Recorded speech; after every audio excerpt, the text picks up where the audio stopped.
11,000 మంది జీవితాల్లో వెలుగునిచ్చాం.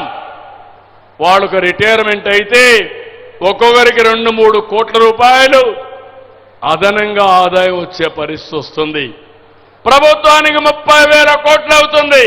పర్వాలేదు, వాళ్ళది న్యాయం పైన ఉండాలనే ఉద్దేశంతో సమస్య పరిష్కారం చేశామని మీ అందరికీ హామీ ఇస్తున్నా. ఇలాంటి 1-2 కాదు, ఎన్నో సమస్యల్ని పరిష్కారం చేస్తున్నాం. నేను ఒకే విషయం మీరు గుర్తుపెట్టుకోవాలి, ఈరోజు వాస్తవాలుండవు. నేరాలు చేయడంలో గొడ్డలి పార్టీ చాలా సమర్థవంతులు. గంజాయి బ్లేడ్ బ్యాచ్లకి వాళ్ళు అండగా నిలుస్తారు. నాకు ఒక నమ్మకం ఉంది, రాయలసీమలో ముఠాల్ని పూర్తిగా అణిచివేసిన పార్టీ, అణిచివేసిన నాయకుడు నేనేనని మరొక్కసారి మీ అందరికీ గుర్తు చేస్తున్నా. 83లో మహాబలేశ్వర గుప్తా ఇక్కడ ఫ్యాక్షన్ రాజకీయాలకు బలైపోయాడు. ఆ తర్వాత కపట్రాల వెంకటప్ప నాయుడు కూడా ఇక్కడ ఈ యొక్క ముఠా రాజకీయాలకు గురైపోయారు. కానీ ఈరోజు దీనికి కారణాలు మీరు ఆలోచిస్తే, వీళ్ళని వాడుకోవడం, వాళ్ళ దగ్గర నేరాలు చేయించడం, వాళ్ళని కాపాడుతామని నాటకాలు ఆడడం, తద్వారా ఫ్యాక్షన్లు క్రియేట్ చేసి రాజకీయ లబ్ధి పొందాలనుకుంటున్నారు.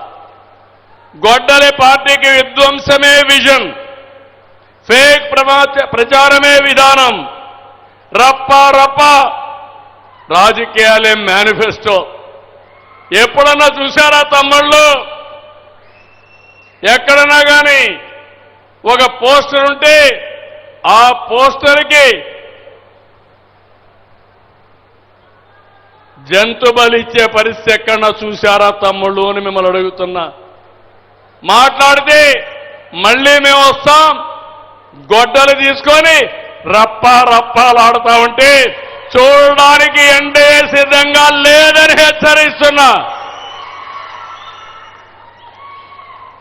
నాటి బాబాయి మర్డర్, మొన్నటి పాస్టర్ రోడ్డు మీద ప్రమాదం, నిన్నటి సింగయ్య కారు కింద తొక్కించుకొని పోవడం అన్ని కుట్రలే. తిరిగి ఎదుటి వాళ్ళపైన వేయడం, బాబాయిని అతి దారుణంగా చంపి ఆ నేరాన్ని నా మీద ఒక ముఖ్యమంత్రి మీద పెట్టాడంటే, ఒకరోజు టైంలోనే ఆ గొడ్డలి కత్తి నా చేతిలో పెట్టి నారాసుర రక్త చరిత్రని పెట్టగలిగాడంటే ఎంత ప్రమాదకరో ఒకసారి మీరు ఆలోచించుకోండి.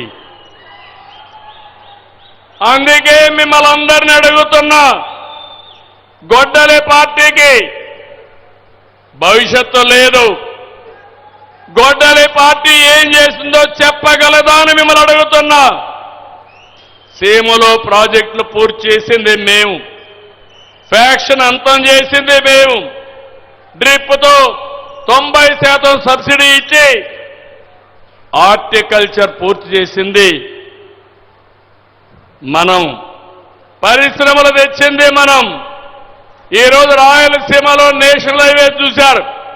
ఇప్పుడే ఎంపీ గారు ఎప్పుడు అడుగుతా ఉంటారు, కర్నూలు నుంచి బళ్ళారి వరకు నేషనల్ హైవే కావాలని ఎప్పుడు కోరుతున్నారు. తప్పకుండా సాధిస్తాం.